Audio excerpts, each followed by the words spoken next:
ម៉ាក់កូនទៅណាហើយ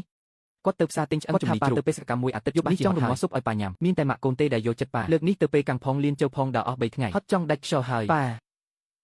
មានការអីកូនប៉ាទៅបេសកកម្មលើកនេះស្នាក់នៅសន្តាគារណាដែរខែក្រោយកូនក៏មានដំណើរកំសាន្តក្រុមហ៊ុនដែរចង់សួរទុកជាឯកសារយោងគឺសន្តាគារធម្មតាដែលខាងអ្នករៀបចំគេរៀបឲ្យមិនសូវមានអីល្អទេកូនស្រីទៅដើរលេងអញ្ចឹងចាំប៉ាក៏កន្លែងល្អឲ្យកុំទៅគេងកន្លែងបែបនោះគាត់ក៏ហក់ហើយ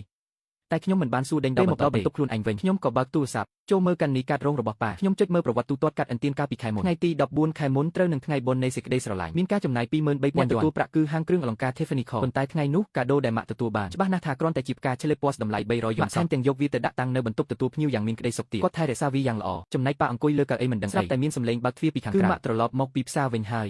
ឡាវលីនសៀវ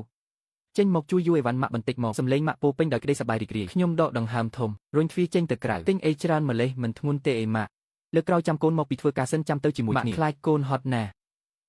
ពេលបាយឆ្អិនប៉ាចេះតែចាប់ម្ហូបដាក់ចានឲ្យម៉ាក់រហូតបងខំទិញសម្បុកត្រចៀកកម្មមកផ្ញើអូនណាថ្ងៃស្អែកសៀវរំងាស់ឲ្យអូនញ៉ាំទៅបងនេះចេះតែចាយលុយផ្ដេសផ្ដាស់ទៀតហើយញ៉ាំបាយរួចប៉ាក៏ចូលបន្ទប់ធ្វើការដើម្បីមើលអ៊ីមែលខ្ញុំយកលេខថាយកផ្លែឈើទៅឲ្យគាត់ក៏រុញទ្វារចូលទៅប៉ាញ៉ាំផ្លែឈើបន្តិចសិនទៅប៉ាថ្ងៃនេះកូនឃើញព័ត៌មានមួយតាមអ៊ីនធឺណិតព័ត៌មានអីទៅកូនគឺបុរសម្នាក់លួចមានស្រីខាងក្រៅក្បត់ប្រពន្ធខ្លួនឯងថែមទាំងមានកូនជាមួយគ្នាទៀតចុងក្រោយត្រូវគេចាប់បានក៏ត្រូវខូចគេឈ្មោះអស់រលីងសៀវកូនចង់និយាយពីអីឲ្យប្រកាសរដាស់ខ្ចប់ភ្លើងមិនចិត្តទេប៉ាគិតថាត្រូវអត់ហឺពួកសារព័ត៌មានសម័យឥឡូវនេះគឺចូលចិត្តប្រឌិតរឿងបែបនេះដើម្បីទាក់ទាញចំណាប់អារម្មណ៍ណាស់កូនទើបតែរៀនចប់ថ្មីកុំចំណាយពេលមើលរឿងផ្ដេសផ្ដាស់អស់នេះអីយកពេលទៅគិតរឿងការងារវិញទៅល្អជាងប៉ុន្តែគ្មានប៉ុន្តែអីទេរឿងមនុស្សចាស់ក្មេងមិនបាច់លូកមាត់ទេយល់ទេ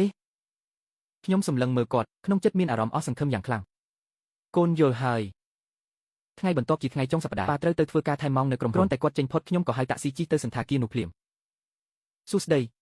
ខ្ញុំចង់ឆែកស្នាក់នៅរបស់លោកលីនជីនកកាលពីចុងសប្តាហ៍មុនខ្ញុំជាកូនស្រីគាត់ភ្លេចរបស់នៅទីនេះតើមានអ្នកណាខ្លះចុះឈ្មោះចូលស្នាក់នៅជាមួយគាត់ដែរសូមទោសផងនេះជាព័ត៌មានផ្ទាល់ខ្លួនរបស់ភ្ញៀវអញ្ចឹងបងជួយប្រាប់ខ្ញុំបន្តិចថាមនុស្សស្រីដែលមកចុះឈ្មោះស្នាក់នៅជាមួយគាត់ពេលនោះមានភិនភាគយ៉ាងម៉េចដែរស្ត្រីម្នាក់នោះនៅក្មេងណាស់មើលទៅអាយុមិនដល់30ឆ្នាំទេបែបសិល្បៈដូចជាអ្នកធ្វើការខាងសិល្បៈអញ្ចឹងខ្ញុំអរគុណរួចក៏ដើរចេញមកយកទូរស័ព្ទចេញមកបើកមើលទីតាំងហាងលក់គ្រឿងអលង្ការតែខ្ញុំឆែកឃើញកាលពីម្សិលមិញ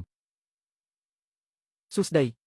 ខ្ញុំចង់សួរថាថ្ងៃទី14ខែមុនមានអតិថិជនប្រុសតកូលីនណាមកទិញខ្សែនៅទីនេះដែរឬទេចាំខ្ញុំប្រាប់លេខទូរស័ព្ទគាត់ចាស់មានលោកលីនគឺជាអតិថិជនវេបរបស់យើង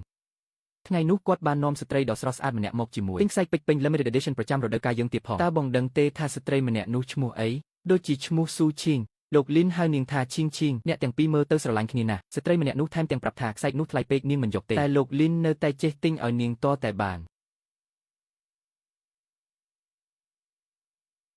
សៀវមកវិញហើយហ៎